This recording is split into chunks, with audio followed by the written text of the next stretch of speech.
Hi. Hi, everyone. I just realized I didn't shut my door, but I can't get up to do it now. Haha. So I'm going to be talking a little bit more quiet. This is going to seem a little bit more intimate. Logan is sleeping, which is why I'm able to do this Saturdays at noon. So thank you, everyone, for tuning in today. And thank you for being patient. I know we're a couple minutes past noon when I'm getting started. Somehow I'd added an extra camera to the stream, and I had to figure out how in YouTube's live dashboard to delete an extra camera, so it took me a second. But thank you for joining today. Welcome, everybody. Let's go ahead and look in with chat. Hi, guys. Um, oh man, I love the conversations you guys are having right now. What's going on, guys? I see a lot of familiar names in here. Hey, Adventure in Life. Hey, Irish Royalty. Hey, Christian Polson. Hey, That James Wisdom. Hey, Kavaja. How are you guys? Thank you, first of all, to everyone who made their own Naked Truths in response to the last Naked Truth episode. I'm going to keep remembering to put a post in the Communities tab where you can post those if you want to share those with everybody else. But welcome. So today's Naked Truth, let's go ahead and jump right into it before I start heading to chat.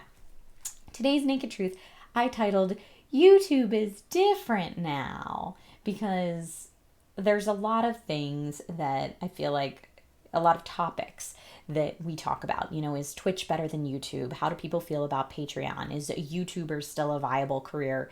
That all relate to YouTube changes over the years. So I get asked a lot by not only viewers, but I would say even more so than viewers. I get asked a lot by people who are not as familiar with YouTube as a platform, that when they find out what I do for a living, they're like, oh my God, is that even a job? And so the first thing I will say is, yes, it is possible to earn a living in digital content creation. Is it the same as it was 6 years ago? No. And that's because YouTube has fundamentally changed. But the good news is there are other options out there to make money and diversify your content. So that's what this Naked Truth is going to be about today.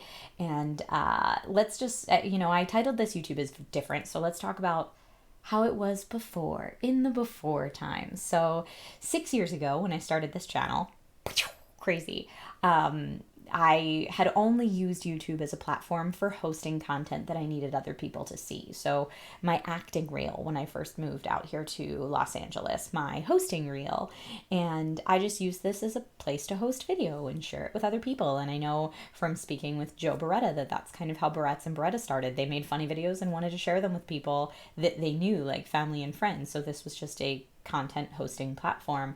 And then I started using this channel for fun things I was doing outside of SourceFed. Most of my creative energy and time was dedicated to SourceFed, and especially developing and launching content for SourceFed Nerd.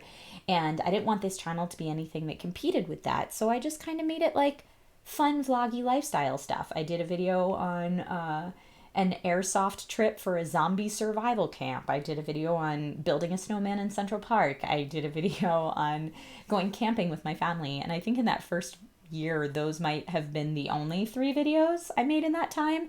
But that was great. It was fun. There was no pressure on it. I was just doing things because I wanted to share them. And then I started making The Naked Truth 4 years ago. I can't believe it's been 4 years, for a little bit more consistency in my content, so I could maybe post something more than 3 times a year. And at that time, it was cool because The Naked Truth, it was consistent, but it was also a very authentic way for me to connect with people. So I was getting something creatively out of the content I was making. And it was like a cool bonus that you could also make money doing that. And so the money that I got was certainly nowhere near enough to live off of. This has always been a relatively smaller channel in the grand scheme of YouTuber life. My personal channel is kind of like, I always say, like my baby side project. So thank you. This is like my inner circle community. I appreciate you. But yeah, I thought of this as my happy place, my home. And when it did start bringing in some kind of side income, that was really cool. And I was like, oh my God, I can't believe it. And I used that to invest back into this channel, create some better content, learn. I started taking classes in lighting and cinematography and things that I had never thought to study before. I studied theater, so all of my expertise, if you will, all of my training, I should say, was for in front of camera and performance. And I didn't really know that other world, but I was inspired by the fact that YouTube as a platform gave me back a little bit via monetary gains, I was like, oh man, this is great. And it made me want to be better. It made me want to produce better content. And that was awesome. Plus, YouTube at that time was funding some of its top creators to make even better content. Philip DeFranco and SourceFed is a perfect example. And so it was kind of this thing that was like the hope for the future. This could be a real thing. It's so cool. Fast forward to today, where we see things like the adpocalypse, we see kind of poor communication with YouTube as a platform, and of course there's much more competition now just because people saw what happened 6 years ago and were like, yes, that's what I want to do, because it was so exciting back then. And now I feel like more people have conversations around YouTube burnout and not understanding the algorithm and demonetization than they do around like, wow, what a cool, fun way to make a living. And YouTube burnout is real for a lot of people. You have to post daily to keep up with the algorithm, first of all, which, I mean, as I said, kind of the first year I was uploading fun videos, I think I uploaded 3 in that first year. So no, if that was happening now, no one would have ever seen that. No one would have, I'm not uploading near often enough. I know that right now, most of my subscribers don't get notified when I have a new video. That's just something I know. And there's things like that that kind of make you feel like, well, maybe I don't want to create for YouTube then. Not to mention that the people who are trying to keep up with the daily video upload so that they can stay current in the algorithm are constantly trying to come up with more shock value content, more competitive content, what's going to make someone click on my video rather than someone else's.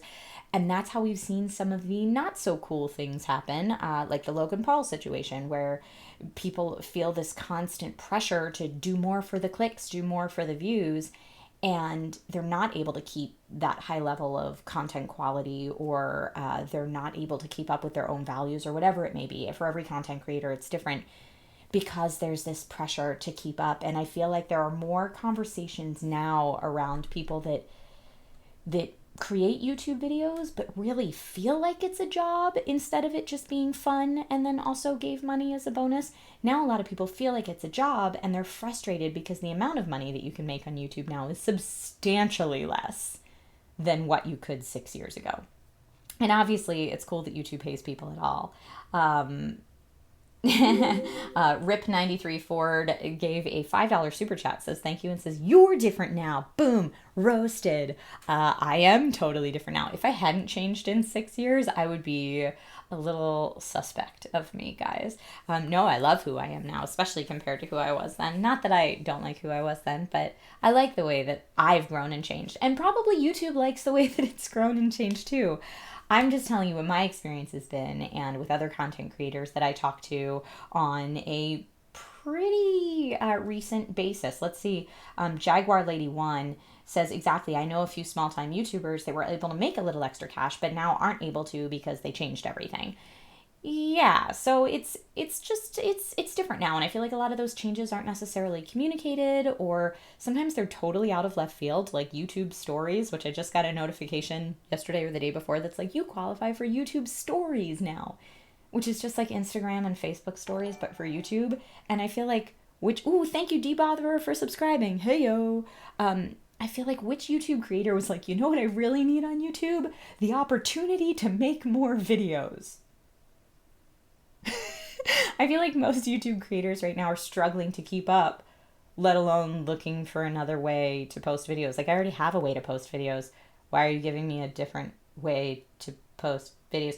I don't know. I'm hoping that there are creators out there who have come up with beautiful, wonderful ideas and way to use stories that are going to entertain us in brand new ways.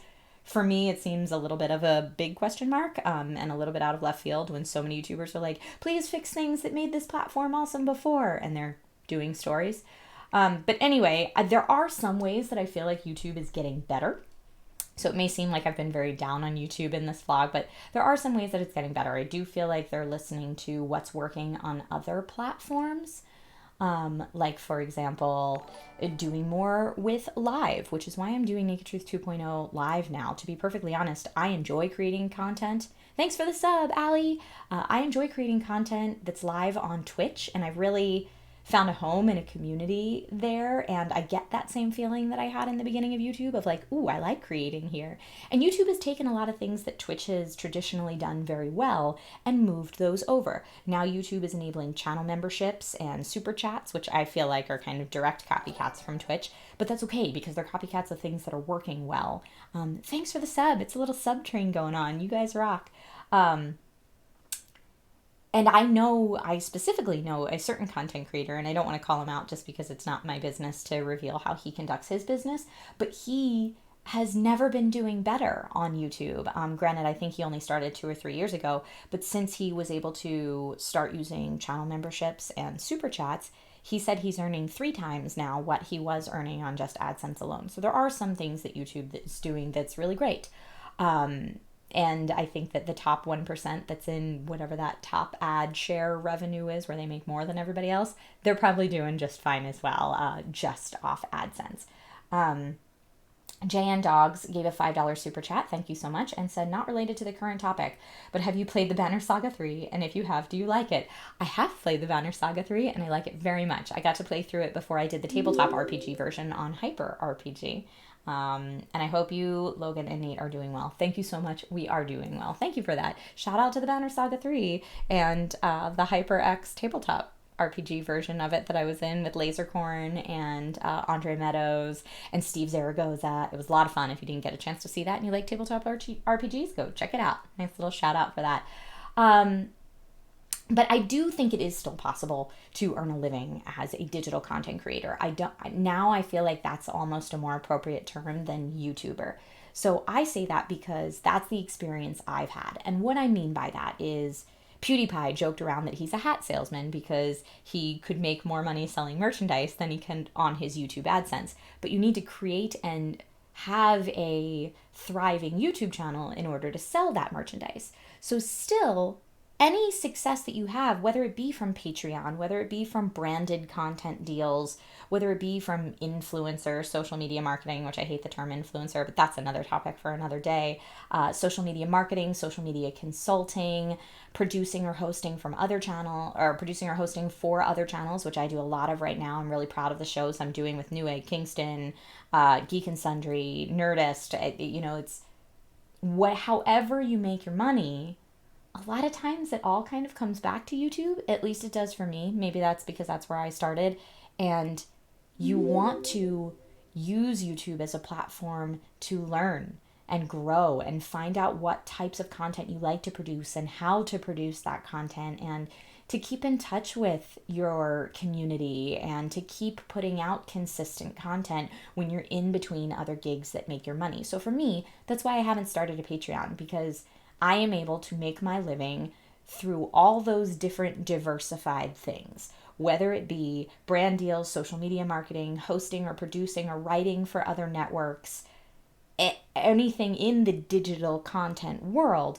That's how I make my living. And then YouTube, for me, is still kind of it's my home base, it's my inner circle, like I said, but it's not my main source of income, and nor is Twitch. And I think the term YouTuber implies that you primarily are YouTube and that's it. But I would urge you, if that's what you're shooting for, if anyone's out there budding, trying to make it work, that you diversify as much as possible, because if YouTube makes a change that completely cripples everything you've built, or somehow your channel gets accidentally banned, or whatever it might be, you're not left with nothing after all of your hard work. So diversify as much as possible. I see Michael gave us a super chat. Thank you so much. And said, my first super chat for anyone. I'm so honored. Thank you. And so just wanted to say you're the best and keep it up. Michael, thank you so much. You are the best. Thank you. This community is the reason why I like to keep creating content. I feel like if you take a shot every time I say home base in this vlog, you will be quite tipsy by the end. But it's because it's true. This inner circle and this community, that's why I come to you guys so often for what kind of content do you want to see? Where do you want to see things go next? I think that that's really important. And I don't feel like most of the other hosting work, writing work, producing work, social media consulting work, anything else that I do would be possible without this crew right here. So am I directly earning my paycheck from YouTube? No. But am I indirectly earning it from all the experience and connections and learning and support that I've grown here? Yes. So in some ways, is YouTuber still a valid career? Absolutely yes. Is it different than it was 6 years ago? Absolutely yes. So that's kind of the TLDR version. You have to do you. Anytime I've ever been in a panel that is kind of for aspiring YouTubers or people who want to make digital content, and they ask, like, what's the biggest advice you can give to those people, is do something that you enjoy. Because much like when I was little and I thought, I'm going to grow up and be an actor, I want to be an actress in Hollywood, and if you go after that, chasing the fame and fortune, you have to understand that the amount of people that happens for, percentage-wise, is so tiny that you will most likely be very disappointed. But if you go after that because you genuinely love it, then even if you never make that top 1% of the 1%, that's okay because you enjoyed the journey. So it's too hard of a career goal to just be going for it for perceived financial gain. So now we're at the point of the show where I've talked long enough and I want to hear what you guys have to say. I see chat is rolling and thank you guys so much for that. So my first question to you guys is, what changes have you seen over the years being a YouTube viewer? For the better or worse, in your opinion? Please let me know. Garth McMurray says Critical Role is a great example of online success. Over 100,000 watch them play D&D live on Twitch, YouTube, and Project Alpha. Yes, they are diversifying. So if something happened to YouTube, they would still have Twitch. Obviously, they grew on Twitch, but if something happened to Twitch, they would still have YouTube and Alpha. They also do amazing with their merch, and they're creating a bunch of new content and doing live events as well. So they're a perfect example of that. SourceFed Nerd says it's good to post on multiple platforms to allow for expansion and better revenue overall. That's very true. That James Wisdom says, as a lecturer, I would love to get into online educational video in the digital content creator sphere. Yes, you should do it. Not only do up-and-coming creators need to hear a lot of this information, a lot of the brands that want to work with digital content creators also, I feel like, could use some extra insight into what it looks like from the other side. Let's see. Starfusion MZ says the algorithm is too good, harder to discover new content. Yeah, I find that I get suggestions for major YouTubers that I don't subscribe to, and I'm like, but where are the people I do subscribe to? I want to see Raina Scully's latest video. I don't necessarily want to see, I don't know, whatever fashion person or whoever they throw in my feed that I'm like, I don't know this person. Thank you, though. Jeremy says, people must remember that YouTube is a corporate entity. It's not a public forum that you must play by YouTube's rules. 100%. And I feel like anytime we discuss YouTube changes, we have to discuss it with that disclaimer of like, it's their company. They do what they want, which is why knowing that and understanding that and it's easier to be okay with that when not all your eggs are in the YouTube basket, per se. Okay, Mac Threadkill says, I've found that finding videos from smaller YouTubers is almost ridiculously hard. Sometimes it seems like YouTube isn't supporting the little guys anymore. And I would agree with that. I think from my perspective, as a smaller creator, now I say that not at all being ungrateful for the following I have. I absolutely love this following and community and have for years. But on the grand scheme of people that do YouTube for a living, this is a relatively small channel. And I have certainly found that it is much harder for people to find my content. I have subscribers constantly tell me like, I had no idea you were streaming, or I had no idea that you had posted channels in the last 6 months. Where have I been? And so that stinks, I think. Because I'm making cool stuff because I want to connect with people out there. And I don't want to inundate my Twitter and Facebook and Instagram feeds with like, hey, I just posted a new video every time I post a video because the YouTube subscription box seems to be broken. Thank you for your comment. Cyclops says, I hated when videos I like get deleted. That's an issue. Yes, absolutely. Dude on Wheels says, there are way more ads now than there used to be. I realize ads are necessary for this platform to be viable, but they're becoming pervasive and mid-rolls interrupt the flow of the videos. I also think there are more ads, and it's what's so frustrating about it is creators are making so much less money. You're seeing way more ads and creators are making so much less money. It's so stinky. Which is why I prefer to, if I have a bigger budget video idea, then I prefer to either collaborate with a brand so that they can give me a production budget so that I can make a video with a crew and with special effects and multiple shoot days and all the stuff that I like to do when I make bigger pre-produced videos, or either do it by partnering with a brand, which is something I learned very well from Phil and SourceFed of how to do that in an authentic way and only partner with brands that you like, or you can fund it using other jobs. So your other jobs fund your YouTube channel, which I do that with my hosting work all the time and producing work all the time. Christian Polson says, I hate that you can't even swear or talk about controversial topics anymore. If I like the content, I will watch the ad, and I don't want to watch neutered or toned down content. That's YouTube's prerogative as a platform. I mean, they're also trying to sell ads because I truly believe that they do want content creators to keep being able to make a living on YouTube, which is what fueled their platform in the first place. Maybe I'm overly idealistic, but I do believe that they hope that. Jaguar Lady says, oh my God, yes, so many more ads. It's like if I'm watching a playthrough on YouTube and it's 30 minutes long, there's 5 or even 6 ads. Bleh.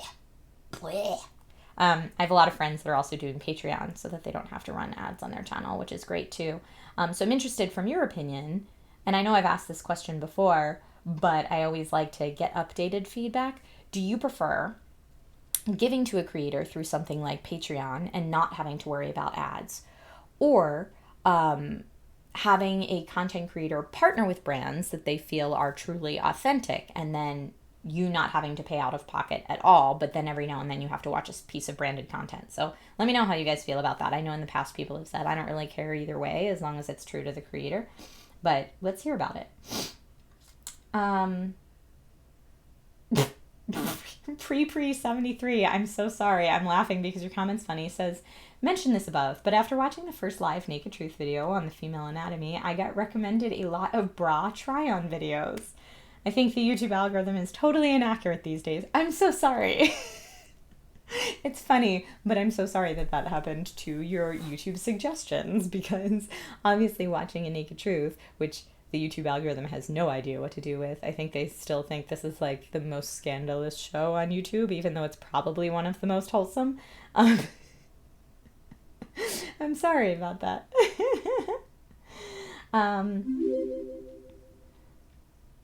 That James Wisdom brings up a good point that I don't deal with being here in the US, but says, my biggest concern has nothing to do with YouTube directly. The government in the EU and UK seems so terrified of digital content, and the internet, they seem to be constantly trying to shut it down.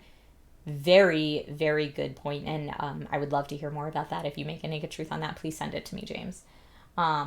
Jesse says both aren't bad options. Okay, good to know.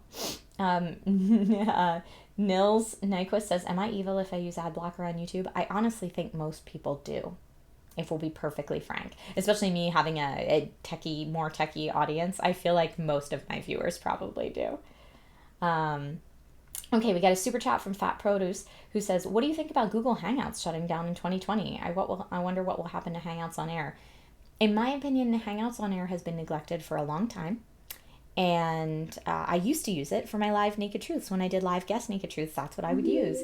And it became so inconsistent and unreliable that I switched to Skype, which is not perfect by any means, but it's better than that. So it's not surprising to me that they're shutting down, to answer your question. And thank you so much for your question and your super chat. The One Who Knocks gave a super chat of $10. Thank you so much. I don't see a comment there, so I'm just going to say you rule, and I appreciate you, and thank you. All right, so let's see. Go Dago, sorry if I said your name wrong, said, on the subject of ads, does anybody really think that if a McDonald's ad runs next to PewDiePie that suddenly McDonald's supports all of his views? People do. Yeah, it's an association. Whenever there's a financial association, then people make lots of assumptions about how those people work together. I think a perfect example is what recently happened with BetterHelp and Phil DeFranco. Whenever there's a financial hookup, people assume that that means infinite support of each other's brands, when it does not always. I can't speak for Phil. You can read, he put out a statement, you can read that on your own. But OC Swim Kim 3 says it sucks how YouTube is really trying to censor LGBT videos. They really help LGBT youth, as I can attest. I think they super help. And I think as far as the demonetization of controversial topics, the best advice I can give if you're someone who wants to create that kind of content, Patreon, brand-supported content, do something else to make your money so that you can make those videos. It is not the best answer, because it used to be that you could make those videos and earn a little extra income off those videos, and I just don't see that as the reality anymore. Christian Polson says, I would prefer to donate, and I donate way too much, especially to you. I'm broke AF right now. Christian Polson is also hanging out in my Twitch community quite often, so thank you so much.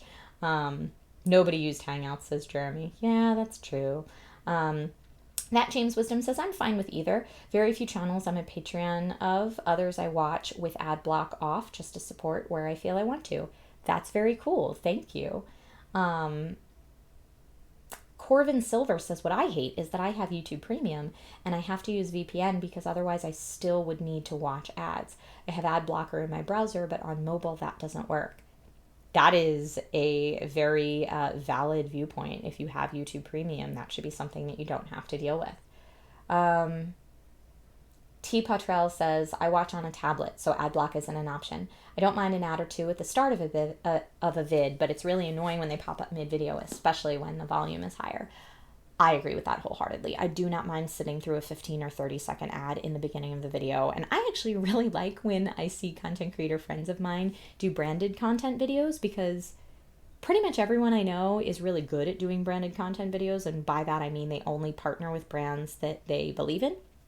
So if I'm going to watch, like, a friend of mine partnered with Ubisoft for Assassin's Creed Odyssey, I can't wait to see what they did with Ubisoft. I think that's really awesome. So because of that, if you watch this channel, you know I tend to partner with brands as opposed to starting a Patreon or crowdfunding or something like that. But it's definitely something I've considered multiple times.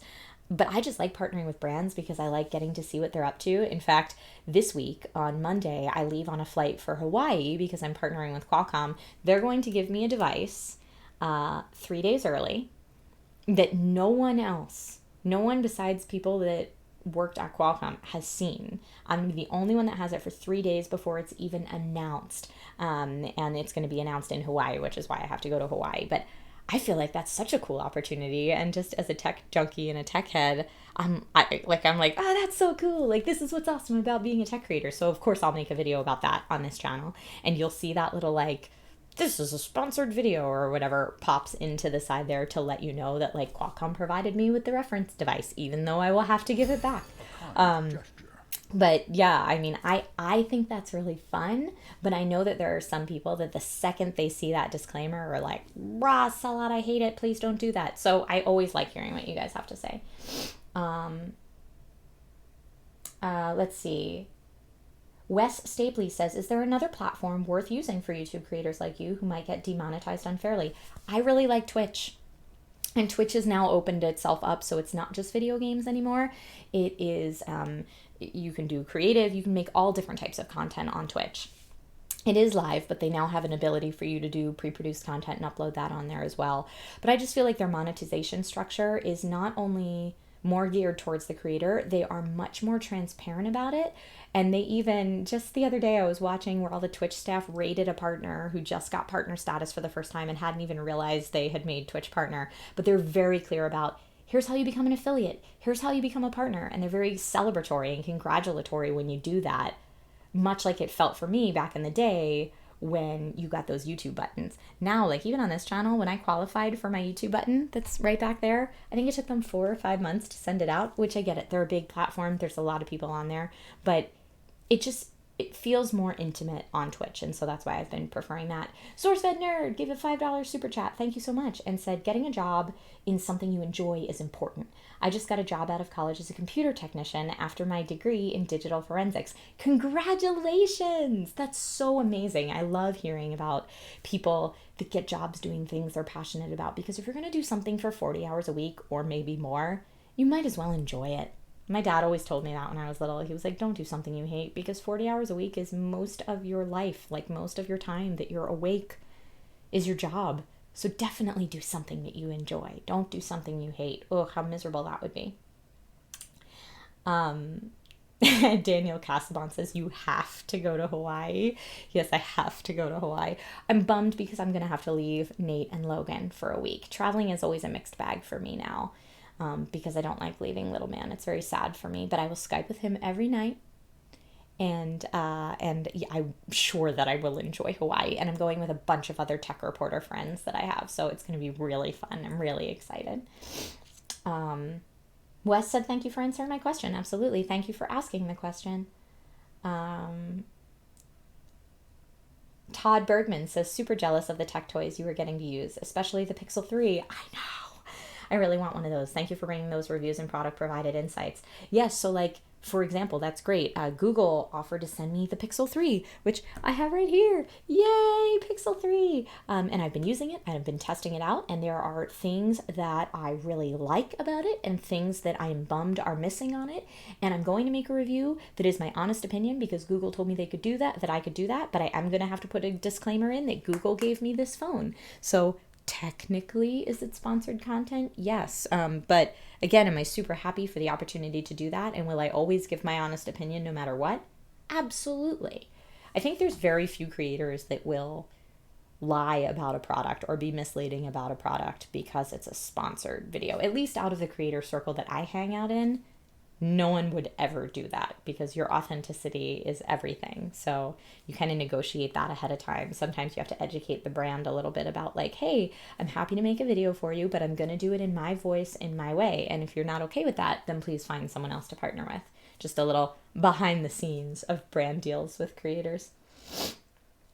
Let's see.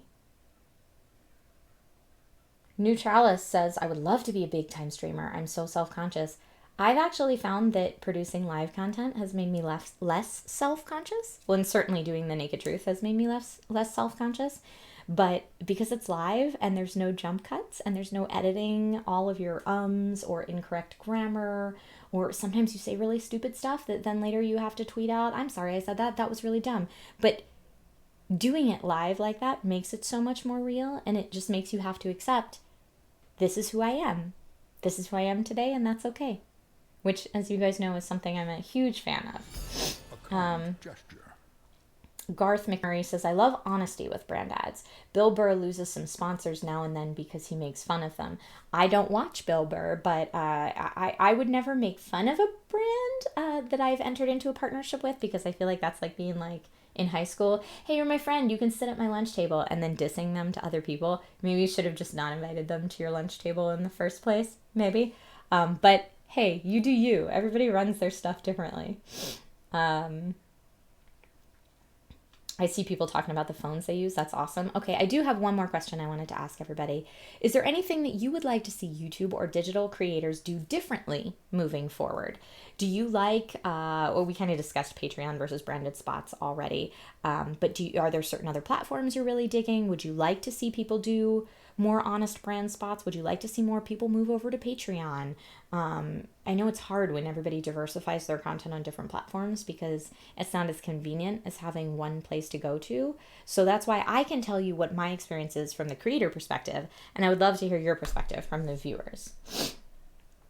That James Wisdom says, live streaming is like giving presentations. It's daunting, but the more you do it, the more confident you get. I would agree with that wholeheartedly. Todd Bergman says, it seems odd that people are cranky about product reviews when the sponsor provides the product, but they depend upon previews of movies or books that rely on publishers providing media to people. Yeah, I feel like, I've always felt like it's like a, you finally made it, when you get invited to a screening before a movie comes out, or you get to check out a product before it comes out.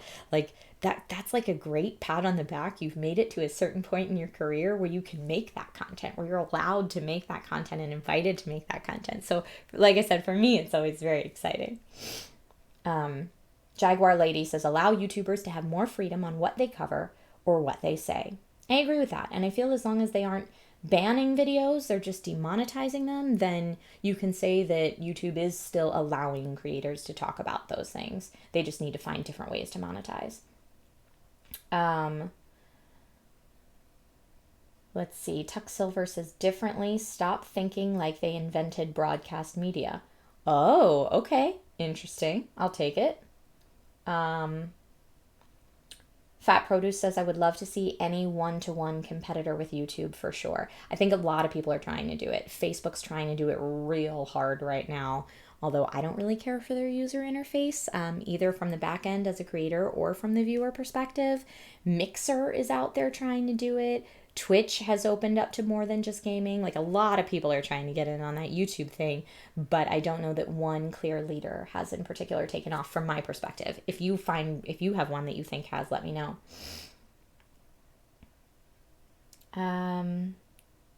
Jesse Serrano says less family-friendly content for sure. So many platforms are censoring everything that it feels like I don't even have a choice anymore. I don't know that I'd say less family-friendly content, because now, as someone that has a tiny one, I appreciate that there's tons for him to watch. But having like an adult section would be great for adult dialogue and conversation. I can definitely agree with that. More incentive for live videos will increase interactivity. I think that YouTube is trying to incentivize live. It's one of the reasons that Naked Truth 2.0 is live now, because I had conversations with my YouTube partner manager, and I was being very honest and saying, I don't really love creating for YouTube anymore. How can I make it something I enjoy again? And she was telling me kind of how YouTube looks at live content versus pre-produced, and I was telling her how much I enjoy creating live content for Twitch, that we kind of tried to marry it and say, okay, well, let's do live content, but on YouTube. So that's how the Naked Truth 2.0 kind of came to be. Plus, it's so much more interactive, which is what the show was originally supposed to be way back in the grandpa YouTube days of video responses. Remember that? Mac Threadkel says, the problem with Facebook trying to compete with YouTube is that it seems like people think it's a bit stale. It's suffering the same issues as YouTube in that regard. Facebook has been around for a while, but the good news is that means they have lots of money and resources to delve into research and what people want. Now, whether they choose to do that or not is a completely different thing. Fat Produce honestly feels like Pornhub has the infrastructure that could compete with at a scale with YouTube without, the specific content type. I have not spent enough time on Pornhub to be able to comment on that, but I would love it. That would be maybe one of the things that made me giggle the most in this world, if Pornhub was like, surprise, we're coming out as a YouTube competitor and opening up to different types of content.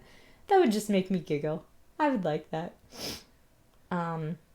Adventure in Life says, how does viewers subscribing to YouTube Red affect content creators making money? I've been paying for YouTube Red for 3 years now and never have to see ads. I can tell you that when I get like my breakdown every month of like what AdSense is paying me, there's a section at the end that's like, it's like, here's your revenue from AdSense, here's your revenue from YouTube Red, and then this is the total for this month. And in my opinion, at least from what's been communicated to me, which is not very much, YouTube's not the best at communication, it doesn't make that much of a difference. It's kind of half of one, half a dozen of one, six of the other. So I guess it's really what you prefer. If you prefer paying and not seeing any ads, or if you prefer watching ads. But I feel like to the creator, it doesn't make that much of a difference, at least for my channel. Sheldon says, can content creators just post to all platforms simultaneously? There are some ways that you can do that. Yes, I actually was going to do Naked Truth 2.0 on Twitter, Facebook, and YouTube simultaneously. The only reason not being on Twitch is that my Twitch partner agreement has exclusivity to anything I stream on Twitch for the first 24 hours. Most Twitch partners have that. Almost all of them, in fact. So I would love to multi-stream to everywhere, but that's not a thing right now. And at some point, I probably will stream this to Twitter and Facebook at the same time. And I've been playing around with different options of ways to do that, but none that I'm absolutely in love with yet. So when I find one, I will do that. But that's a good idea. Let's see. The One Who Knocks says, thank you, this is very nice. Says, you've been a great content creator for a long time. Thank you. It's also noticeable that you've grown too. I certainly have. YouTube seems to restrict that. Also, I couldn't comment on the weight loss, Naked Truth. You're still amazing. Thank you. I've definitely grown. I feel like at one point I'm going to have to do a naked truth on my voice because people keep asking me about that and how that's changed over the years. So we'll do that in the future too. But we all grow and change as people, and companies all grow and change. And I don't think anyone's like, YouTube should have stayed the same. Mer. I just wish that they had grown in ways that supported some of what felt like the core values and some of the things that made people fall in love with the platform. It would have been cool to grow in those ways. And maybe that's what they're trying to do, and maybe they'll come back around. Who knows? Daniel Casabon says, it's still amazing to see how much media has changed in the last 15 years. Viewers have much more control now. I wholeheartedly agree. For years we were saying, I just want to be able to subscribe to the channels I watch. I don't want to have to get cable. And now we can actually do that. We have the control, and the internet has brought that for us. So I love that. Eric Milady says, I think Patreon's nice. I just don't like when creators have crazy price tiers. Well, the crazy price tiers are usually out there because there might be one or two viewers that are like, hey, I want to give a lot, but I don't know how to do that. So if all the tiers are crazy priced, I totally get it. That's obnoxious. That James Wisdom says, I was looking into streaming to YouTube and Twitch at the same time. Can't be done on console though, which is a pain. Yeah, you would need to do it from PC. And James says, which reminds me, I need your advice on building a new PC soon. Okay, well, I will be down to give you advice. Tweet me, message me, whatever you need to do. I feel like we've veered far enough topic by this point in the show. So I'm going to go ahead and wrap it up and just say thank you to everyone who tuned in to The Naked Truth today. And thank you especially to those of you who have supported content creators for a long time now. Not just me, but any content creators that were like, hey, I've got this crazy idea. I'm going to make videos and put it out on the internet and maybe people will watch it. Because some of those content creators have been able to make a living off of that. And again, when I say make a living off of YouTube, I don't mean just YouTube and I don't mean just AdSense. I mean all the diversified ways that we've talked about it here. But none of that would be possible without community coming together and supporting each other. So thank you guys all so much for watching The Naked Truth. And thank you so much for those of you who gave a super chat to help support this channel. You guys rock my socks. And if anyone shares this afterwards, thank you for sharing this afterwards too. You guys are my favorite. If you want to chat in between Naked Truths, you can do that by joining the Discord, which I will link in the description. So thank you, everybody. Have a lovely rest of your weekend and stay tuned for Hawaii videos. They're coming. Okay. Bye, guys. See you later.